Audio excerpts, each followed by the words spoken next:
News 24 पर आप देख रहे हैं सबसे बड़ा सवाल। आपके साथ मैं हूं मानक गुप्ता। घर में आग न लग जाए घर के ही चिराग से, आशंका से भरी ये पंक्ति भारतीय जनता पार्टी के संदर्भ में है। वो पार्टी जिसके चाल, चरित्र और चेहरे में सिर्फ नरेंद्र मोदी का अक्स दिखता है। वो पार्टी जिसकी लक्ष्मण रेखा मोदी तय करते हैं, जहां मोदी का इशारा ही अंतिम वाक्य और अंतिम सत्य है।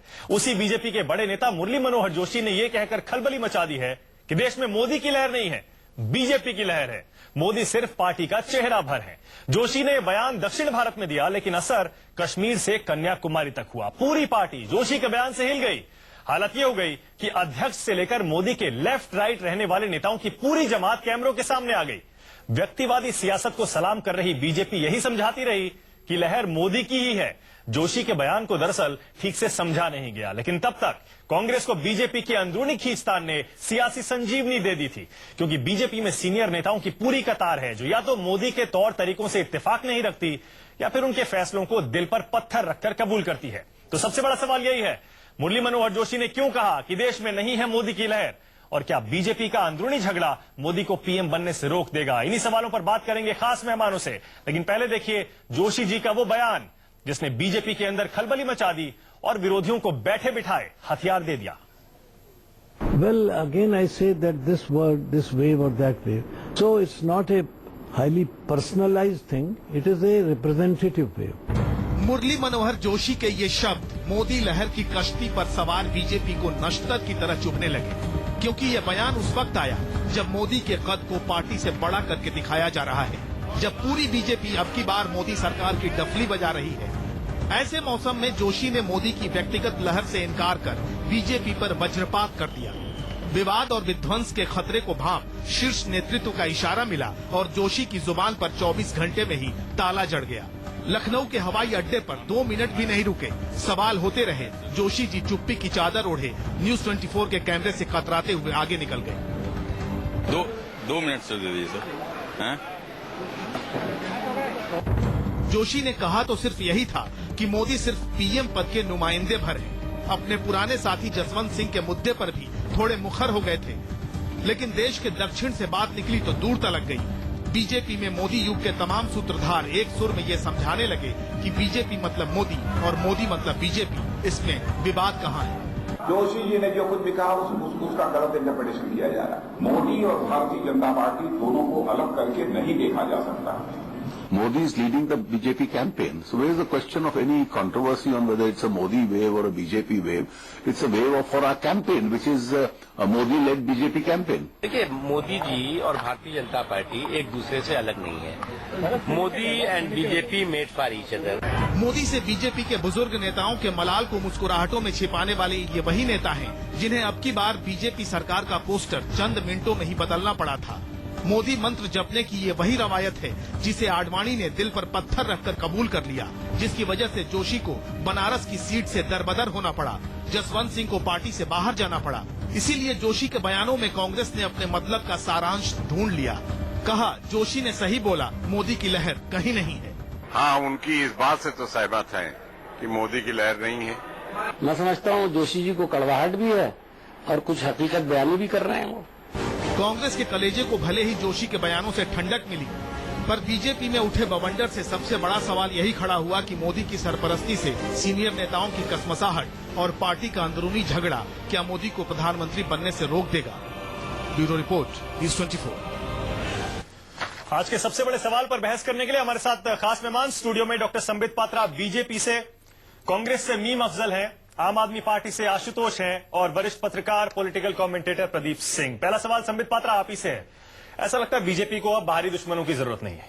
बीजेपी के अंदर ही इतने दुश्मन पैदा हो गए हैं नरेंद्र मोदी के और खुद बीजेपी के, कि आप उन्हीं के आरोपों का जवाब देते देते कैंपेन खत्म हो जाएगा और 16 तारीख नजदीक आ जाएगी, उसके बाद पता चलेगा असर क्या हुआ। लेकिन आपको दुश्मनों की ऐसा लगता है जरूरत नहीं है? मानक, मुझे ऐसा लगता है कि कांग्रेस के तमाम नेता समुद्र के किनारे बैठ के देख रहे हैं, ये वेव है, ये वेव नहीं है, ये वेव है, ये वेव नहीं है। मुझे लगता है ये वेव नहीं, ये वेव खेल बंद करके बहने की तैयारी करे कांग्रेस। कौन वेव बोल रहा है, किसकी वेव बोल रहा है, ये सब छोड़ दे। 16 तारीख के पश्चात कौन से रिलीफ कैंप में रहना है, जोशी जी क्यों कह रहे हैं, तो बताइए जोशी जी क्यों कह रहे हैं? जोशी जी ने क्या कहा? जोशी जी ने कहा भाजपा की वेव है, इसमें तो है ही, इसमें गलती कहाँ है? मोदी लेड भाजपा का वेव है। ये कहने की जिसमें क्या कांग्रेस जरूरत रहने है? वाली ये कहने की क्या जरूरत है? ये व्यक्तिगत मामला नहीं है, एक प्रतिनिधित्व वेव है। देश के अलग अलग हिस्सों से सहयोग मिल रहा है और बीजेपी के नेताओं का सहयोग मिल रहा है, तो इसीलिए ये तो मोदी की वेव नहीं है, बीजेपी की ये अगर है, मान लिया चलिए बीजेपी और मोदी एक ही बात है जैसा आप कह रहे हैं, ये कहने की क्या जरूरत है उनको? बीजेपी का नुकसान कर रहे हैं ना वो। ना ना, ये आप जाके माइक लगा के पूछेंगे वेव है कि नहीं, 24 घंटे अगर वेव पूछा जाएगा तो बता दिया, डेमोक्रेटिक स्टेटमेंट है। उन्होंने कहा पार्टी है, मोदी जी है, मोदी लेड पार्टी है, प्रतिनिधित्व का वेव है, स्वाभाविक रूप से ऐसा लग रहा है संबित पात्रा आपके बीजेपी के अंदर 160 क्लब जो है अभी भी पूरी जोर शोर से काम कर रहा है। क्लब मीम अफजल जी की पार्टी में है, उनसे पूछे। हमारे यहाँ क्लब नहीं होता जोशी है। जी बीजेपी में है, तो हमारे यहाँ क्लब कल्चर है ही नहीं। वो क्यों कह रहे हैं ये बात? नहीं, ऐसा लग रहा है पीएम होपफुल आपकी पार्टी में अभी भी बहुत सारे हैं जो ये चाह रहे हैं कि 160 सीटों से ज्यादा बीजेपी को ना आए, जिसके बाद सारे के सारे बीच में कूद पड़े। हमारे यहाँ सभी होपफुल हैं कि मई 16 के बाद नरेंद्र मोदी जी प्राइम मिनिस्टर बनेंगे और यही हकीकत उनके है। पैर खींचने वाले तो बहुत हैं आप ही की पार्टी के। नहीं, पैर खींचने वाले दाएं बाएं मेरे बैठे हुए हैं सब, मगर पैर खींचने वाला हमारे पार्टी में कोई नहीं। जोशी जी क्यों कह रहे हैं ये तो समझाइए जरा। बीजेपी के हिसाब से सब कुछ ठीक चल रहा है, आपकी सरकार बनने जा रही है, बहुमत आने जा रहा है, मोदी जी पीएम बनने जा रहे हैं, तो जोशी जी को ये कहने की जरूरत क्या है कि मोदी वेव नहीं है बीजेपी वेव है? क्या जरूरत है? क्या कह दिया उन्होंने? कहा कि प्रतिनिधित्व का वेव है, मोदी लेड बीजेपी का वेव है, इसमें क्या बुराई है? आपके पास भी इस सवाल का जवाब नहीं है ऐसा लग रहा है। मेरे पास मुद्दों पे आधारित सवालों का जवाब। आप क्या कह रहे हैं, बीजेपी वेव है या मोदी वेव है? आप क्या कह रहे हैं? सच्चाई का वेव है, मोदी जी का वेव है, बीजेपी का वेव है, इसमें ये वेव कौन सा है? ये कैसा सवाल है? देखिए गोलमोल जवाब। नहीं, गोलमोल। मानक जी आप एक यंग व्यक्ति हैं, मैं भी यंग व्यक्ति हूं। मुझे लगता है मुद्दों की आधारित राजनीति को छोड़ के ये डिफिनेशन ऑफ वेव जो है ये रेटोरिकल डिबेट्स हैं। नहीं, ये भी मुद्दा है ना, ये मुद्दा है, बहुत बड़ा मुद्दा है। हमने नहीं, बीजेपी के अंदर जो नेता है उन्होंने इसे मुद्दा बनाया। मुद्दे का मैं बहुत नाम गिना देता हूँ, आप भी जानते हैं। मैं 2 लाइन में इसका आंसर दे देता हूँ, उसका मुझे लगता नहीं आपको दोबारा पूछने की आवश्यकता पड़ेगी।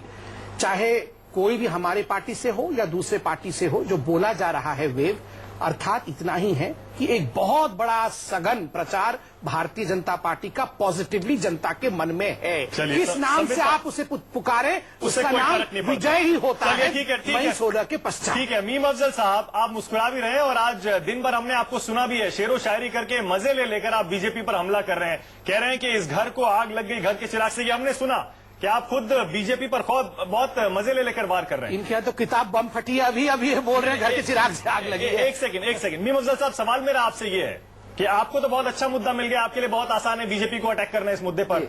अगर बीजेपी की वेव नहीं है, मोदी की वेव नहीं है, जैसा आप कह रहे हैं, कांग्रेस के और नेता कह रहे हैं, तो देश में किसकी वेव चल रही है मीम अफजल साहब?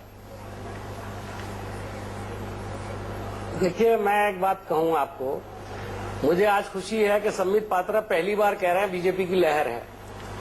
चूंकि हमेशा ये लोग, जितने भी इनके प्रवक्ता आते हैं, आप मोदी का नाम ले दीजिए, ये लहर से ही, मोदी लहर से ही शुरू करते थे, उसी पे खत्म करते थे। भारतीय जनता पार्टी तो बहुत पीछे चली गई थी। इनको तो शुक्रिया अदा करने चाहिए, इसलिए कि मैं ये मानता हूं कि ये भारतीय जनता पार्टी के लिए काम कर रहे हैं कि कम से कम इनके एक सीनियर लीडर ने इनकी पार्टी का विकार को बढ़ाने की कोशिश की। उनकी जो कड़वाहट है वो साफ दिखाई दी जब उन्होंने बोला, और घबराहट जो है भारतीय जनता पार्टी की, वो आपने अभी इनके लीडरों के बयान दिखाए, कितनी घबराहट। और खुद संबित पात्रा जी बड़े अच्छे प्रवक्ता हैं, नौजवान हैं, लेकिन आज जितने घबराए हुए लग रहे हैं ना देखने वाले महसूस कर सकते हैं। ये एक सेकंड का उत्तर मैं बोला नहीं था, आपके बीच में नहीं बोला। मैं 1 सेकंड का उत्तर बड़े भाई को दे दूं। आप देखिए घबराया हुआ कौन है?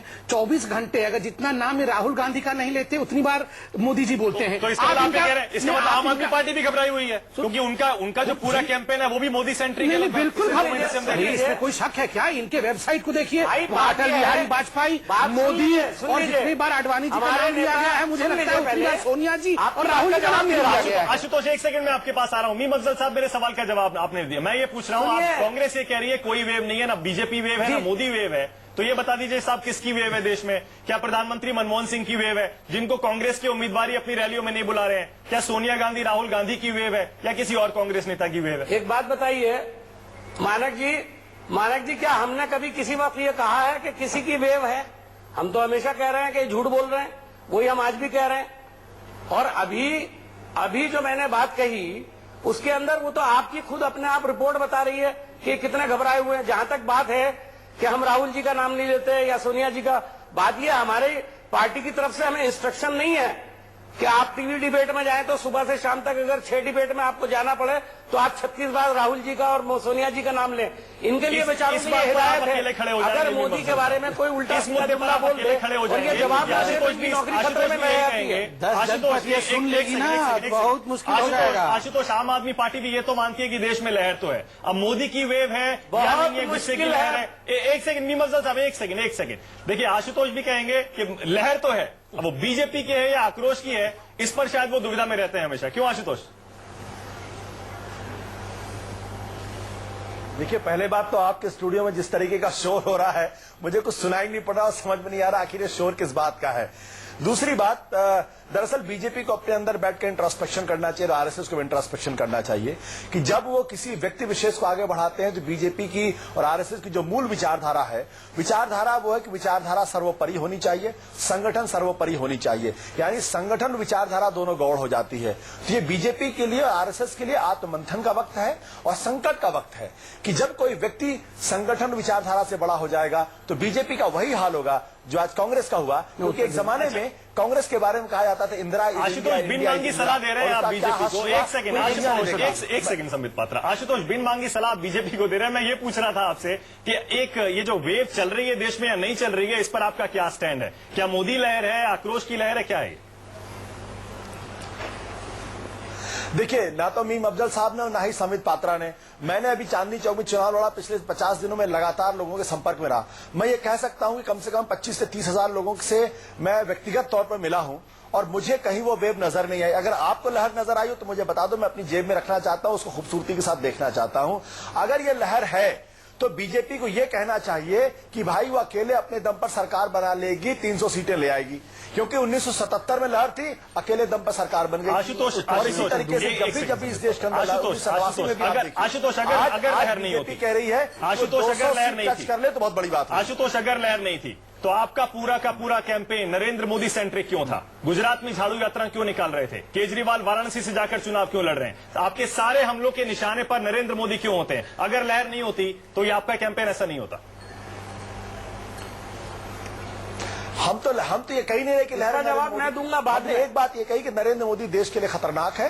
नरेंद्र मोदी देश के एक फांसीवादी व्यवस्था की बात करते हैं और ऐसे व्यक्ति को हर हालत में प्रधानमंत्री बनने से रोकना पड़ेगा, क्योंकि देश की जो राजनीति है उसके लिए बड़े खतरनाक। और हमने कहा कि पूरी की पूरी इमारत जो है वो झूठ की बिना पे खड़ी हुई इमारत है, इसलिए हम गए गुजरात। और अगर आम आदमी पार्टी और अरविंद केजरीवाल, आशुतोष, आप मेरे सवाल से बच रहे हैं। नहीं होता, आशुतोष मेरे सवाल से बच रहे हैं। केजरीवाल ने पहले कहा मोदी की लहर है, जब बवाल हुआ तो बोले नहीं आक्रोश की लहर है, और आप कह रहे हैं कि लहर है ही नहीं। मानक मैं तथ्यों को सही कर दूं, उन्होंने ये कहा कि अगर मोदी की लहर है तो, उन्होंने ये कहा, और उन्होंने कहा कि मोदी की लहर नहीं है, जनता के बीच में गुस्से की लहर है, आक्रोश की लहर। जब आप तथ्यों को एक शब्द में करके देखेंगे तो शायद दिक्कत होगी। और तब उन्होंने कहा कि मैं जाके देखना चाहता हूं गुजरात के अंदर भाई कौन सा विकास का मॉडल है। और जब वो विकास के मॉडल को देखने के लिए गए, झूठ का पुलिंदा सामने आया तो उनकी गाड़ी पर जानलेवा हमले किए गए।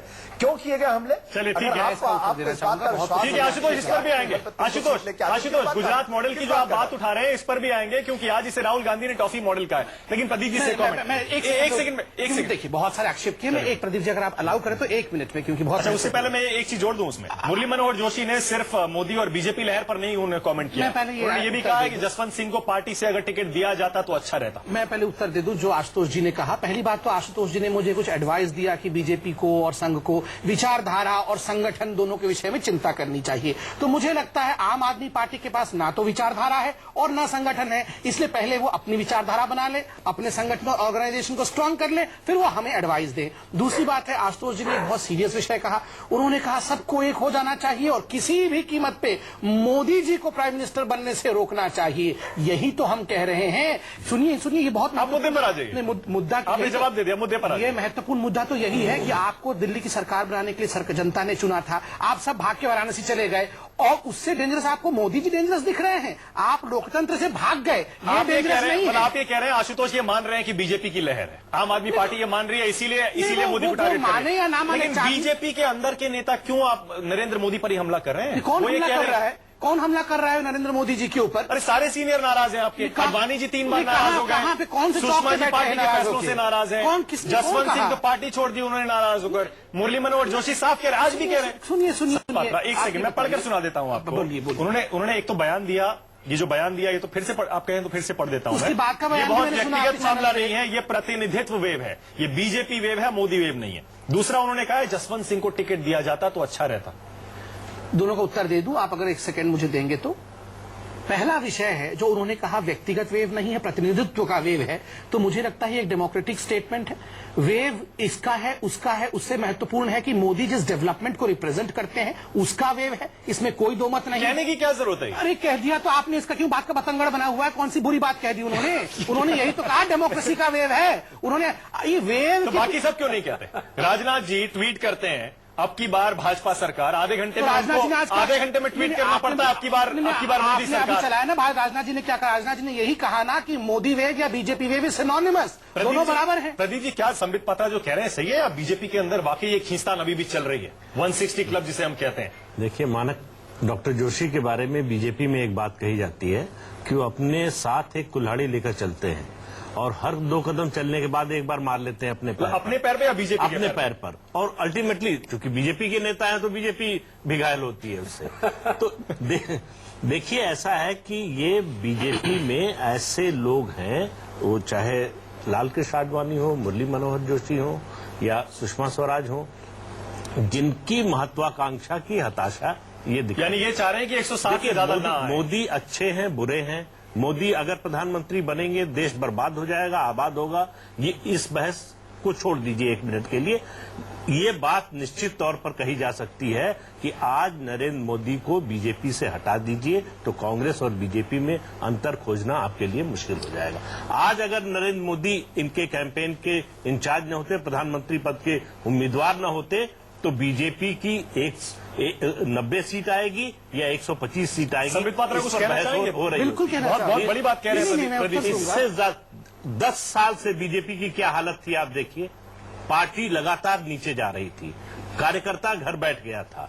बीजेपी की मोदी की लहर हो ना हो, एक बात तो निश्चित रूप से कही जा सकती है कि बीजेपी के कार्यकर्ता में जोश भरने का काम केवल और केवल मोदी ने किया। मान लीजिए एक बात। दूसरी बात यह है कि जोशी जी देखिए, आप कुछ भी कहते हैं, हर कथन का एक संदर्भ होता है और उसका एक वक्त होता है राजनीति में। डॉक्टर जोशी ने जो कहा है उसका कोई संदर्भ नहीं है। उनका जब टिकट काटा गया था, अगर उस समय वो ये बात बोलते तो समझी तो गुस्सा ठंडा पड़ गया होता। इस समय उनकी नाराजगी का कोई कारण नहीं। समझ नहीं आ रहा, इसका मतलब कोई ऐसी बात है जो उनके मन में घर कर रही है? संबित पात्रा नहीं, इतना साइकेट्रिस्ट हम लोग बनने की आवश्यकता नहीं है कि मन के अंदर क्या घर कर रही है वो निकाला जाए। बहुत सारा विषय है। अब मैं बिल्कुल एक विषय आपसे मैं उठाता हूं कि देखिए, मोदी एक वैसे व्यक्ति हैं जिनके पास मिडास टच है, जिसको छू देते हैं वो स्वर्णिम हो जाता है। मान लीजिए मोदी वेव है तो क्यों नहीं है? बहुत रहे मोदी वेव, कैसे बोले? तो जोशी जी क्यों कह रहे हैं बीजेपी वेव है, मोदी वेव नहीं? मोदी बीजेपी कैंपेन को लीड कर रहे हैं। मोदी तो स्वाभाविक रूप से उन्होंने कहा it's not a personal thing, ये मोदी वेव नहीं है, ये प्रतिनिधित्व वेव है, बीजेपी वेव है। अगर एक ही बात है तो कहने की क्या? मोदी जी किसका वेव बना रहे हैं? भारतीय जनता पार्टी का ही तो वेव बना रहे हैं। और किसका वेव बना रहे हैं? लिपापोती करते रहिए, लेकिन देखिए मीर अफजल साहब लगातार हंस रहे हैं। कांग्रेस को आपने बैठे कांग्रेस तो हंसेगी ही, वो तो बैठे बिठाए मुद्दा दे दिया, उसी पे हंसेगी। मगर मेन विषय है कि ये जो 300 प्लस 272 प्लस मोदी जी बोल रहे हैं, किसके लिए बोल रहे हैं? भारतीय जनता पार्टी। मीर अफजल साहब वैसे फैक्ट ये है कि अगर मोदी की लहर देश में नहीं होती तो शायद राहुल गांधी को नरेंद्र मोदी की शादी जैसे निजी मुद्दे को नहीं उठाना पड़ता। इसका मतलब कांग्रेस में भी ये मैसेज, ये बात बहुत क्लियर है कि मोदी वेव चल रही है और आपका बुरा हाल है, इसीलिए डेस्परेशन में मोदी के निजी मुद्दे उठाए जा रहे हैं, शादी जैसे। देखिए, मैं आपको एक बात बताऊं, बार बार मोदी लहर कहा जा रहा है। मेरा एक जुमला सुन लीजिए, ये मोदी लहर नहीं है, ये 10,000 करोड़ रुपए की पब्लिसिटी का कहर है, लहर नहीं है। वो कहर है जो देश के ऊपर नाजिल किया गया है जबरदस्ती, और उसको लहर बताया जा रहा है। 1000 करोड़ का है, इनके अपने नेता ने जो कह दिया, आपने उसके बारे में सब कुछ बता दिया। जी, राहुल गांधी का कितने 1000 करोड़ का है मीम अफजल साहब? ये तो आप चैलेंज करिए ना। हम तो आपसे कह रहे हैं, आप चैलेंज करिए ना। आपसे कहा है ना, आपके एडवर्टाइजमेंट उठाकर देख लें टेलीविजन पर। अभी ब्रेक जब आएगा कमर्शियल तो आप देखिएगा, आपके 6 होंगे, हमारा 1 भी नहीं होगा। लेकिन मीम अफजल और जो साहब खर्चा उस पे कितना आ रहा है वो एक मीम अखबार में अफजल रिपोर्ट साहब छपी है, डेली अखबार में उठाकर देख लीजिए। मीम आप अफजल कम से साहब कम एक बात 200 मेरी करोड़ सुन रुपए रोज लीजिए। की पब्लिसिटी आज भी कर रहे हो। प्रदीप जी कुछ कह रहे हैं, एक सेकंड। मीम अफजल साहब, राजनीति में ये विज्ञापन एजेंसियों ये को जो इतने जबरदस्त बड़े publicity पैमाने आप कर रहे हो, पर लाने ये की तो एक शुरुआत कहर की तो तरह आपके नाजिल हुई है लोगों के नेता ऊपर। राजीव गांधी ने की थी 1984 में। कैंपेन विज्ञापन एजेंसियों के सहारे राजनीतिक दल का कैंपेन चलाने की शुरुआत राजीव गांधी के समय हुई। आप कहीं और चले जाएंगे, रखा हुआ है, जो बात कर रहा हूँ उसका जवाब दीजिए ना। तब भी राहुल गांधी जो डेंट लगा वो ठीक नहीं कर सकती है। अच्छा चलिए, भी करोड़ खर्च कर लिए। नहीं ठीक है मीम अफजल साहब, तो थोड़ा डिटेल में बताइए फिर। अगर आप ये कह रहे हैं कि ये सारा एडवर्टाइजिंग के जरिए मोदी लहर, बीजेपी लहर बनाई गई है, मीम अफजल साहब, आशुतोष एक सेकंड में आ रहा हूं बस। तो इसका मतलब आप या तो आप ये कहिए कि कांग्रेस को उतना डोनेशन नहीं मिल रहा है, उतना चंदा नहीं मिल रहा है कि आप उतना पैसा खर्च कर सकें, या आपने डिसीजन लिया है कि आप वो सब नहीं करेंगे जो बीजेपी कर रही है। नहीं, मैं तो एक और सवाल उठा रहा हूं। हमारे ऊपर पूरा इल्जाम लगा रहे हैं सब लोग कि हमने करप्शन से बहुत पैसा कमाया। पैसा हमने कमाया है, खर्चा जो है भारतीय जनता पार्टी कर रही है। ये भी तो हिसाब दें कहां से आ रहा है इतना पैसा। मैं उत्तर दे, अगर हमने इतना पैसा कमाया हुआ है तो हम क्यों नहीं खर्च करते। मैं उत्तर दे, अगर आपकी सरकार है, आप क्यों नहीं पता लगाते कि कहां से आ रहा है पैसा। लहर की बात कर रहे हैं, बुनियादी बात है इनके पास। उमा भारती ने कहा, आज से कुछ साल पहले उमा भारती ने इन्हीं मोदी जी के बारे में कहा था कि ये विकास पुरुष नहीं है, विनाश पुरुष है। देखिए सर डिबेट में 24 घंटा मोदी कर रहे हो, बोलते एक सेकंड साहब, एक सेकंड। आपने बहुत इंपॉर्टेंट मुद्दा उठा दिया है। आपने एडवर्टाइजिंग का, पैसे का मुद्दा उठा दिया। आशुतोष, आपके लिए वीक पॉइंट है ये। आम आदमी पार्टी बहुत स्ट्रेस्ड है, उनके पास पैसे की कमी है। आप वाकई आप भी ये मानते हैं कि कांग्रेस और बीजेपी को बहुत चंदा मिला है, जिसकी वजह से उन्होंने ये इमेज बनाई है राहुल और मोदी की, और आप वो सब नहीं करवा। मीम अफजल, एक सेकंड में आ रहा हूं। आशुतोष देखो, मानक दरअसल अभी प्रदीप जी वहां बैठे हुए हैं, और एक चीज जो हम सब लोगों को बैठ के समझनी चाहिए वो ये है कि क्या चंद इंडस्ट्रियलिस्ट, चंद पूंजीपति जो है वो उनके बहाने नरेंद्र मोदी देश के लोकतंत्र को हाईजैक करना चाहते हैं। ये सवाल बहुत महत्वपूर्ण है, क्योंकि जिस तरीके से इस वक्त मीडिया के ऊपर विज्ञापन चल रहे हैं और जिस तरीके से हर चीज को खरीदने की कोशिश की जा रही है, ये देश के लिए बहुत खतरनाक बात है। आम आदमी पार्टी को इस बात का गर्व है, ठीक है, हमें डोनेशन उतना नहीं मिला जितना मिलना चाहिए, लेकिन हमने अपने दम पर, मुद्दों के आधार पर अपनी स्थिति को राष्ट्रीय राजनीति पर पाने का काम किया है। आज कोई पूंजीपति हमें डिक्टेट नहीं कर सकता है कि आप ये करिए। जिस तरीके से नरेंद्र मोदी की हर रैली में 30 से 40 करोड़ रुपए खर्च किए जा रहे हैं, जिस तरीके से हर टीवी चैनल के विज्ञापनों में झोंक दिया गया, इस बात का जवाब होना चाहिए कहां से आ रहा है, कौन लोग इसको दे रहे हैं, ये ब्लैक मनी या व्हाइट मनी है, इसकी जवाबदेही होनी चाहिए। और इसकी जवाबदेही क्यों नहीं है? ये सवाल जब हमने सवाल पूछा था कि बीजेपी को 1200 करोड़ रुपए मिलते हैं, उसमें से 80% ब्लैक मनी है, उसका जवाब आज तक बीजेपी ने नहीं दिया। चलिए ठीक है, आशुतोष, आज जो 10,000 बहुत सारे आरोप, आशुतोष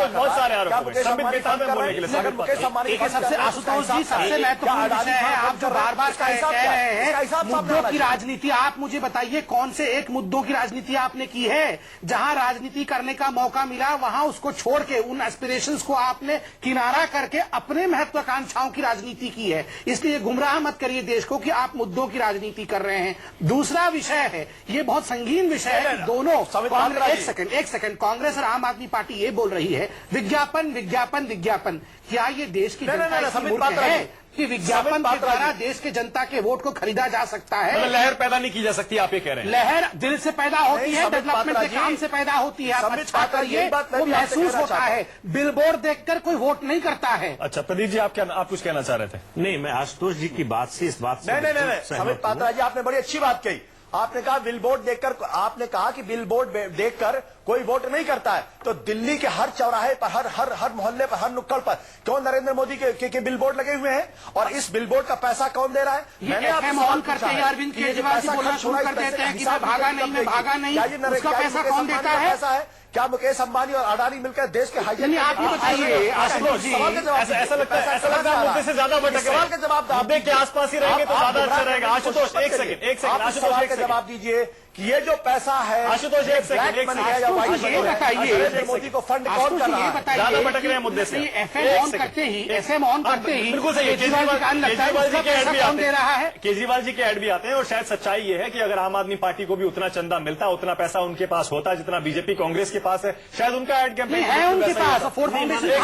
मेरा ये कहना है कि मैं आशुतोष जी की इस बात से बिल्कुल सहमत हूं कि पैसे के बल पर जनतंत्र को हाईजैक करने की कोशिश नहीं होनी चाहिए और कुछ लोगों इंडस्ट्रियलिस्ट के भरोसे या बहुत सारे इंडस्ट्रीज के भरोसे चुनाव जीतने की कोशिश, जो धन बल का इस्तेमाल है उस पर अंकुश लगना चाहिए, रोक लगनी चाहिए। लेकिन उसके साथ मैं ये जोड़ना चाहूंगा आशुतोष जी, कोई भी पैसा, कोई भी इंडस्ट्रियलिस्ट किसी पार्टी को चुनाव नहीं जिता सकता। हमको अपने देश के मतदाताओं के विवेक पर भरोसा करना चाहिए। कह रहे हैं आप। अगर ऐसा न होता तो 2004 में बीजेपी ने इंडिया शाइनिंग के बिल्कुल जो कैंपेन किया था उसके बाद तो अपनी तरह जाना चाहिए। बिल्कुल सही, अपनी नहीं तरह जीती क्योंकि मतदाता सब कुछ जानता है। बिल्कुल सही कह रहे हैं। वो इन बातों से प्रभावित नहीं होता है। ब्रेक लेना पड़ेगा इंडिया शाइनिंग के। आशुतोष, एक ब्रेक लेना, ब्रेक के बाद आ रहे हैं, ब्रेक के बाद आ रहे हैं, आपको जवाब देने का मौका दूंगा ब्रेक के बाद। और सवाल ये भी है, आज राहुल गांधी ने गुजरात के मॉडल को टॉफी मॉडल कहा है। 1 रुपए में टॉफी आते हैं, कहते हैं गुजरात में 1 रुपए में जमीन दी जाती है अडानी को। क्यों कहा है उन्होंने ऐसा और इसका मतलब क्या है? बीजेपी का रिएक्शन क्या है इस पर? आज का सबसे बड़ा सवाल यही है। मुरली मनोहर जोशी, जो कि बीजेपी के वरिष्ठ नेता हैं, उन्होंने आखिर ये क्यों कहा कि देश में लहर तो है लेकिन मोदी की नहीं, बीजेपी की लहर है? क्या इससे बीजेपी का अंदरूनी झगड़ा एक बार फिर से खुल के बाहर सामने नहीं आ गया है? हमारे साथ बीजेपी से संबित पात्रा हैं, कांग्रेस से मीम अफजल, आम आदमी पार्टी से आशुतोष और वरिष्ठ पत्रकार प्रदीप सिंह। मीम अफजल साहब, एक बार फिर से आप ही के पास आ रहा हूं। मीम अफजल साहब, क्या वजह है, अगर देश में मोदी की लहर नहीं है तो कांग्रेस की तरफ से राहुल गांधी बार बार नरेंद्र मोदी को अटैक कर रहे हैं? कभी उनकी शादी का मुद्दा उठा रहे हैं, उस पर आपने जवाब नहीं दिया, पहले भी मैंने पूछा था। और आज तो यहां तक कह दिया कि गुजरात का जो मॉडल है मोदी का, वो टॉफी मॉडल है। हाँ, बिल्कुल टॉफी मॉडल है। और ये टॉफी मॉडल क्यों है, ये आप अगर मुझे 1 मिनट दें तो मैं जरा सा बता दूं आपको। आप बताइए साहब, बताइए। और हम तत्वों में बात करते हैं, हवा में बात नहीं कर रहा हूं मैं। हाँ। मैं आपको बताऊं, अनहद जो एक एनजीओ है, उसने अभी आरटीआई एक दाखिल की है। उसके नतीजे में जो फैक्ट्स एंड फिगर्स सामने हैं उसको सिर्फ आपको 1 मिनट में बता देता हूं। ये 5 करोड़ 46 लाख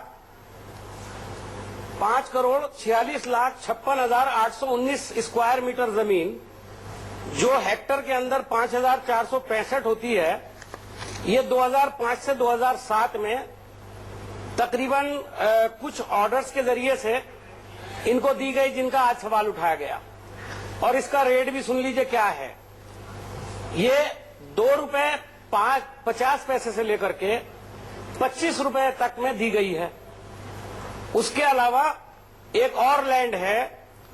चलिए, मतलब आप ये कह रहे हैं कि आप ये कह रहे हैं टॉफी के भाव में दे दी गई है। मैं उत्तर दूं इसका? आप ये कह रहे हैं टॉफी के भाव में दी गई? नहीं, पहला तो मैं मैं ये बता रहा हूं ये आप तो कुछ थोड़े से लेके बैठे हैं, मैं पूरा लेके बैठा हूँ। आप पहले सुना दूं आपको। आप इसमें मत रोकिए। देखिए, पहले बात मेरी, जब तक आप पूरी बात ना सुने, मैं समझता हूँ मेरी बात को मुकम्मल होने दें। जल्दी बताइए, बताइए।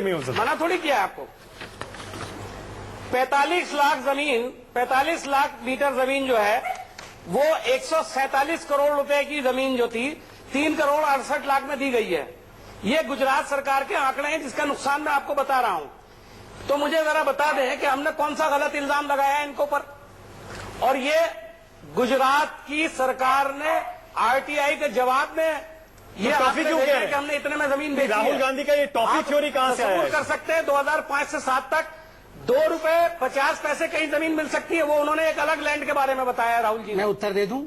संबित पात्रा, टॉफी के भाव में जमीन में पहली बात तो है, टॉफी, गुब्बारा राहुल गांधी क्यों बोलते हैं, आप समझ नहीं पा रहे हैं क्या? वो मुझे बोलने की क्या आवश्यकता है, वही सब बोलते हैं, टॉफी गुब्बारा। खैर, अब मैं महत्वपूर्ण विषय में आता हूं। आप देखिए, रेट्स के विषय में यहाँ बात की गई। शाम तक शहजादा बोलोगे नहीं आप सुबह से शाम तक तो शहजादा टॉफी और गुब्बारा से तो खेलेंगे और किससे खेलेंगे? खैर आप अभी फैक्ट्स सुनिए, आप फैक्ट्स साहब आपके सामने फैक्ट्स रख रहा हूँ, सारी बातें करोगे। चल तो उनको आप टॉफी से हटाइए। बात नहीं होती, मैं तो आपको तत्व दे रहा हूँ, इसका जवाब दे। नहीं, मैं तथ्य दे रहा हूँ आपको, आप सुन तो लीजिए प्लीज। देखिए, जो गुजरात में जो जमीन आवंटन होता है, पहली बात है जिस जमीन के विषय में मीम भाई बता रहे हैं, जिस जमीन के विषय में राहुल गांधी बोल रहे हैं, आज निर्मला सीतारमण जी ने बिल्कुल सही कहा, कुछ होमवर्क ही नहीं करते हैं राहुल जी, सिर्फ टॉफी के विषय में बात करते हैं। वो जमीन तो कांग्रेस के जमाने में अलॉट हुई है, जो मुमरा कोर्ट का, सुन लीजिए, मुमरा कोर्ट का अलॉटमेंट हुआ है वो तो कांग्रेस के रजीम में हुआ है, बीजेपी में हुआ है, वो बता रहा हूं। बीजेपी में जो गुजरात में जो कानून है उसके अंतर्गत 50 लाख रुपए के ऊपर जो भी जमीन जाती है वो एसपीसी अर्थात स्टेट प्राइसिंग कमेटी के पास जाती है। स्टेट प्राइसिंग कमेटी में कानून कितने में दिए ये बताइए। बता दे रहा हूँ, जो हिंदुस्तान के कानून के हिसाब से बता रहा हूँ पूरा। प्रोसीजर मत बताइए, और आपको एक बार बता, कितने में दिए ये बताइए। मैं बता रहा हूँ, एक सेकंड आप जमीन देंगे तो बताऊंगा। सुप्रीम कोर्ट ने वो रेट देख के कहा कि बाकी जितने तमाम राज्य हैं हिंदुस्तान के, उसको गुजरात के लैंड अलॉटमेंट और एक्विजिशन से सीखना चाहिए और वो मॉडल अडॉप्ट करना चाहिए। अब नीम साहब बताएं कि सुप्रीम कोर्ट कोई बीजेपी द्वारा या कांग्रेस द्वारा संचालित है? 250 पैसे में देंगे, लगता है कि लैंड सीखेंगे, गुजरात सीखिए, सबसे बेहतर है। लैंड एक्विजिशन बिल लेकर के आए, वो पढ़ लीजिए, इसमें तो सबसे बढ़िया सुप्रीम कोर्ट ही है।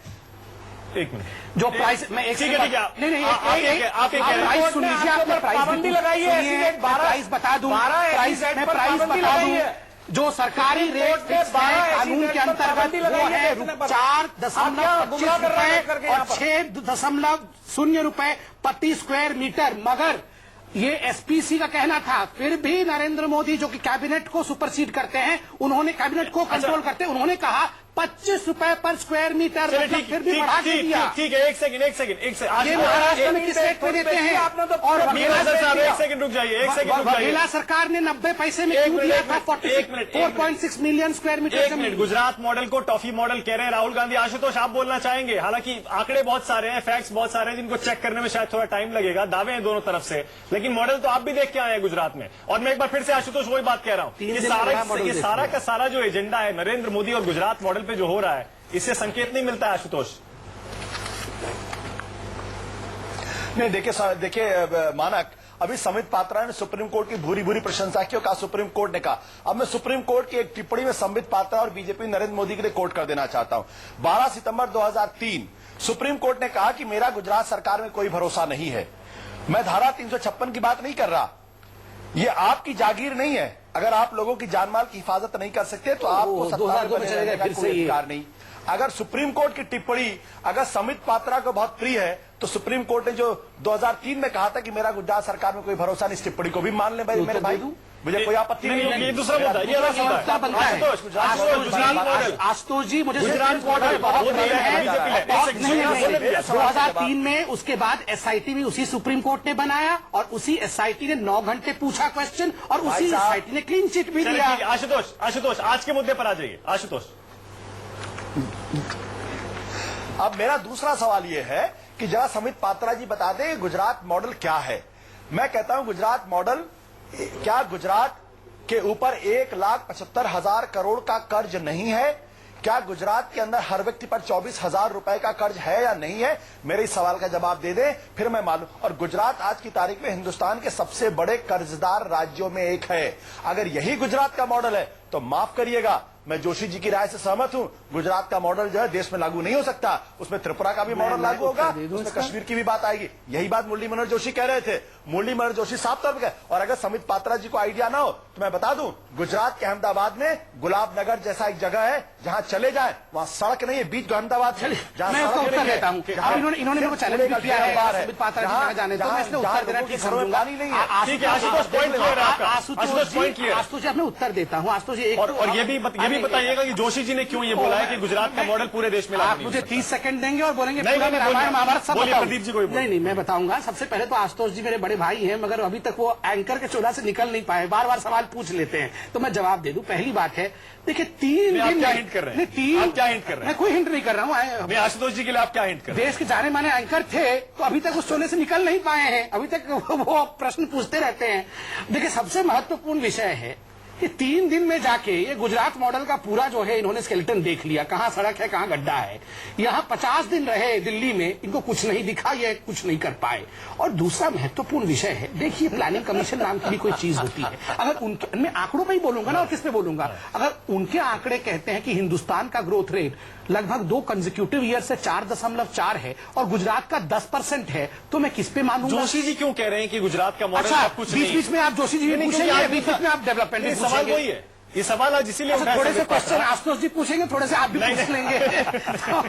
तो मैं आपका भी जवाब जोशी जी इसलिए कह रहे हैं क्योंकि स्वाभाविक रूप से भारतीय जनता पार्टी और नरेंद्र मोदी दोनों का परस्पर संबंध और उसके कारण जो वेव है, इसी के कारण से आप कह रहे हैं मिलीजुली वेव है। मिलीजुली वेव नहीं, कैंपेन जी जो कैंपेन चल रहा है इसको कौन लीड कर रहा है? इसको नरेंद्र मोदी लीड कर रहे हैं। किसका कैंपेन है? बीजेपी का कैंपेन है। तो ये बात जोशी जी को क्यों नहीं समझ आ रही है? जोशी जी को इसको अलग अलग करके देखा। उन्होंने क्या अलग अलग, उन्होंने देखा कि बीजेपी का कैंपेन का एक वेव चल रहा है, तो ये पूरा आप वेव पे डिसेक्शन करेंगे या रिलीफ कैंप भी बनाएंगे हमारे मित्रों के लिए? प्रदीप जी, ये टॉफी वाली थ्योरी पे एक कमेंट मैं आपका ले रहा हूं। ये मैं एक बार फिर से जो मैं आशुतोष से पूछ रहा था, ये बार बार नरेंद्र मोदी गुजरात मॉडल, इसी की चर्चा पूरे देश में हो रही है। ये संकेत काफी नहीं है ये बताने के लिए कि देश में लहर तो है? हाँ, 2 एस्पेक्ट है मानक। एक तो ये बात कि नरेंद्र मोदी ने गुजरात में अच्छा किया या बुरा किया, इसका पैमाना क्या हो, या तो कोई अदालत उसको तय करे या जनतंत्र में जनता तय करती है। लगातार 3 चुनाव जीते हैं, तो कम से कम नरेंद्र मोदी के विरोधियों को ये तो मानना चाहिए कि वो गुजरात की जनता को कन्विंस नहीं कर पाए कि नरेंद्र मोदी झूठ बोल रहे हैं, गलत कर रहे हैं। तो जयराम रमेश जो कांग्रेस के नेता हैं, बीजेपी के नेता नहीं है, उनकी बात से मैं सहमत हूं कि कांग्रेस परसेप्शन की लड़ाई हार गई। राजनीति में फैक्ट से ज्यादा अक्सर परसेप्शन, इसीलिए कांग्रेस की बात नहीं हो रही है और धारणा की लड़ाई जो है कांग्रेस हार चुकी है। आज आप देखिए 6 महीने साल भर पहले जब ये शुरू हुआ था कैंपेन नरेंद्र मोदी का, तब कहा जा रहा था कि वो इसको प्रेसिडेंशियल फॉर्म बनाना चाहते हैं। आज स्थिति ये हो गई है कि कोई नरेंद्र मोदी को लाना चाहता है, कोई रोकना चाहता है। मुद्दा चुनाव का नरेंद्र मोदी बन गया। मीम अफजल साहब, क्या ये संकेत काफी नहीं है? आप किसी विषय पे चर्चा कीजिए, नरेंद्र मोदी पर आ जाए। गुजरात और नरेंद्र मोदी पर ही चर्चा होती है मीम अफजल साहब, तो इसलिए आप ये तो मत कहिए कि लहर नहीं है। मैं तो कह रहा हूं कि चर्चा जो हो रही है, आपको पता है, मैं एक छोटी सी आपको मानक जी मिसाल दे दूं, और यहाँ बड़े वरिष्ठ लोग बैठे हुए हैं। मैंने पार्लियामेंट में एक बार ये सवाल उठाया था कि इस देश के अंदर 2 रुपए किलो किसान का आलू 300 रुपए किलो अंकल चिप्स की शक्ल में बिक जाता है, और ये पब्लिसिटी का कमाल है। तो बस यही बात समझ लीजिए कि 2 रुपए किलो का आलू 300 रुपए में बेचने की कोशिश की गई है। आपके आलू चिप्स के भाव पे क्यों नहीं बिक रहे हैं? जब खाएगा सवाल तो यही है, अगर बीजेपी के आलू चिप्स के भाव बिक रहे हैं, आपके आलू क्यों नहीं चिप्स के भाव बिक रहे हैं? आलूओं का क्या वजह नहीं बन सकता है? हमने वो कोशिश ही नहीं की।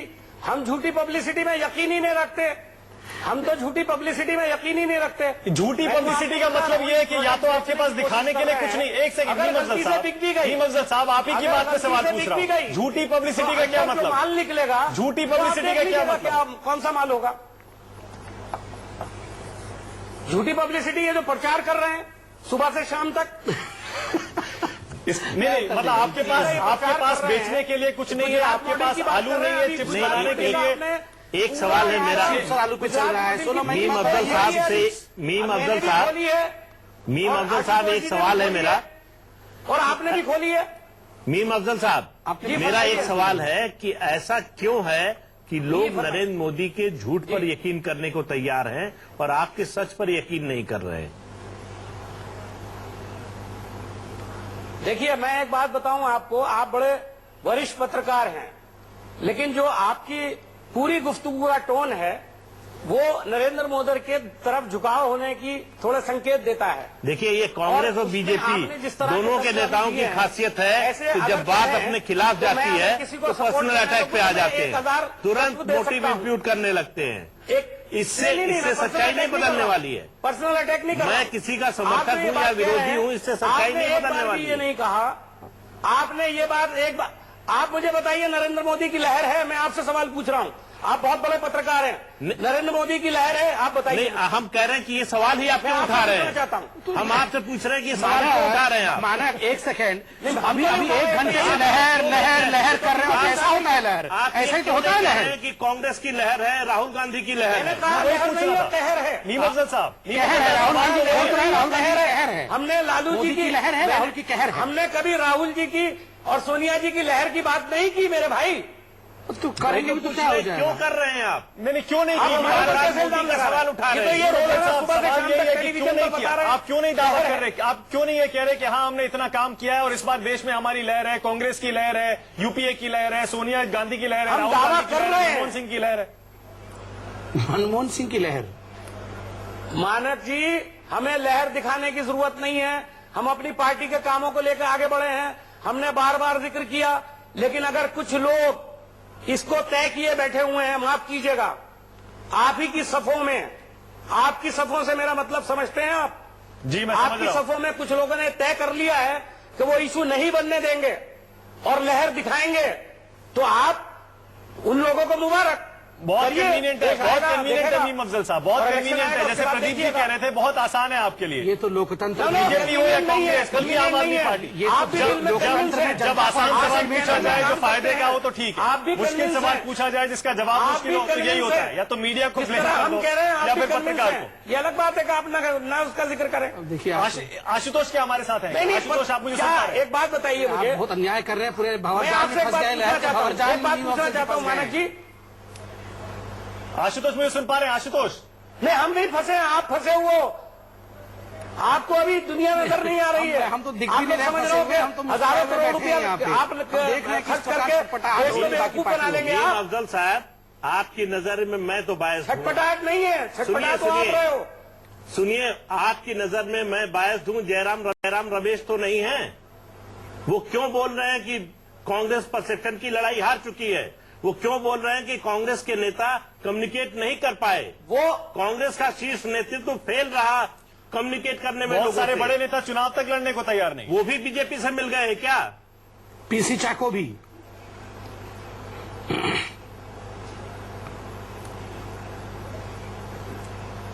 मीम अफजल साहब सुन पा रहे हैं? जी, लगता है आप सवाल नहीं समझे। पूछा? मैं समझा नहीं आपकी बात। मैं आपसे पूछ रहा हूं जी, आपने मुझे तो घोषित कर दिया कि मैं बायस्ड हूं। जी, जयराम रमेश तो बीजेपी के एजेंट नहीं है ना, समर्थक नहीं है। वो क्यों बार बार कह रहे हैं कि कांग्रेस परसेप्शन की लड़ाई हार गई? कांग्रेस का शीर्ष नेतृत्व लोगों से कम्युनिकेट करने में फेल रहा है, ये जयराम रमेश कह रहे हैं। देखिए, जयराम रमेश की राय से इत्तेफाक या इनकार किया जा सकता है। जब उन्होंने तो बयान दिया था तो हमने कहा या था, इनकार है, टीवी चैनल पर बैठ करके, और ये कहा था कि हम उससे इत्तेफाक नहीं करते, हम उससे इत्तेफाक नहीं करते। मैं नहीं समझता हूं कि कांग्रेस परसेप्शन की लड़ाई हार गई है, और ये कांग्रेस के खिलाफ प्रोपेगेंडा है कि परसेप्शन की लड़ाई हार गए हम लोग। आपके नेता ही आपके खिलाफ प्रोपेगेंडा क्यों कर रहे हैं भाई? लेकिन आप जरा मुझे बता दें, आप मुझे बता दें कि जो मुरली मनोहर जोशी जी ने कहा है, और आपका कमेंट है उसके ऊपर कि वो कुल्हाड़ी लेकर के साथ चलते हैं, आप भारतीय जनता पार्टी के उस लीडर पर जो मोस्ट सीनियर लीडर है, मुझे उनसे कोई हमदर्दी नहीं है, लेकिन आपका जो कमेंट है कि वो कुल्हाड़ी लेकर साथ चलते हैं, अपना पहले नुकसान करते हैं, पार्टी का नुकसान करते हैं। आधी बात, ये आपका कमेंट बहुत सारी चीजें आधी बात सुनी मीम अफजल साहब, या तो जानबूझकर आधी बात बोल रहे हैं। आधी बात नहीं, मैंने ये कहा कि बीजेपी में लोग कहते हैं, सुनिए आपकी, मैंने ये नहीं कहा कि मैं कह रहा हूं। मैं एक बात बता दूं, मैंने यहाँ कहा पे कि बीजेपी में लोग ऐसा कहते हैं, मैंने एक बार भी नहीं कहा कि मैं ये कह रहा हूं। कांग्रेस के नेता जो बात कर रहे हैं उस पर मीम साहब मीम साहब मेरा इतना संबित पात्रा में दम है, मीम साहब संबित पात्रा में दम है, तो मुरली मनोहर जोशी ने जो कहा है उसको कहें कि गलत है। मीम साहब सुनिए ना, मीम साहब सुनिए ना, मैं बता रहा हूँ। मीम साहब, वो कुल्हाड़ी भी हम देख लेंगे, वो पैर भी हम देख लेंगे, वो हमारा विषय है। आप पहले टॉफी और गुब्बारा तो छुड़वाइए, उनके हाथ में कुछ मुद्दे आप करवाइए, टॉफी और गुब्बारे के सहारे आपका विषय नहीं है। चलिए, समय बिल्कुल खत्म हो रहा है। संबित पात्रा, क्लोजिंग कमेंट आपसे। समय बिल्कुल खत्म हो रहा है मीम अफजल साहब, क्लोजिंग कमेंट संबित पात्रा को दे रहा हूं मैं, जो मीम अफजल ने चुनौती दी है। चुनौती क्या दिया है? आशुतोष आ गए फिर से, एक सेकंड आशुतोष आ रहे हैं, आशुतोष जुड़ गए हमारे साथ। आशुतोष, माफ करिए, टेक्निकल प्रॉब्लम था आशुतोष, आपका संपर्क टूट गया था। क्लोजिंग कमेंट आपको दे रहा हूं आशुतोष, अगर देश में मोदी की लहर नहीं है तो आज अरविंद केजरीवाल पूरे लाभ लश्कर के साथ वाराणसी क्यों जा रहे हैं? देखो मैं इस सवाल का जवाब पहले भी दे चुका, लेकिन चूंकि आपने क्लोजिंग कमेंट्स की बात की, मुझे लगता है कि बीजेपी एक बड़े संकट की तरफ बढ़ रही है। अगर नरेंद्र मोदी के कैंपेन कमेटी के प्रमुख बनने के बाद लाल कृष्ण आडवाणी सारे पदों से इस्तीफा दे देते हैं, अगर 13 सितंबर 2013 को पार्लियामेंट्री बोर्ड की बैठक में नहीं शामिल होते और कहते हैं कि जिस दिशा में पार्टी जा रही है उस दिशा दीनदयाल उपाध्याय अटल बिहारी वाजपेयी का रास्ता नहीं है। मुरली मनोहर जोशी आज जो बात कहते हैं, जसवंत सिंह जो बात कहते हैं, अगर ये दिशा सही है। आशुतोष माफी के साथ समय मेरा बिल्कुल खत्म हो गया है, टेक्निकल प्रॉब्लम की वजह से आशुतोष आपको समय नहीं मिला, माफी चाहता हूं, बहुत बहुत शुक्रिया। लेकिन आशुतोष आपका भी, संबित पात्रा आपका, मीम अफजल साहब बहुत बहुत शुक्रिया, प्रदीप सिंह बहुत बहुत शुक्रिया सबसे बड़ा सवाल में आने के लिए। लेकिन ये बहस तो चलती रहेगी, शायद 16 तारीख तक चलेगी, और उसके बाद भी कि मोदी की लहर है, बीजेपी और जीत होती है तो जीत किसकी है।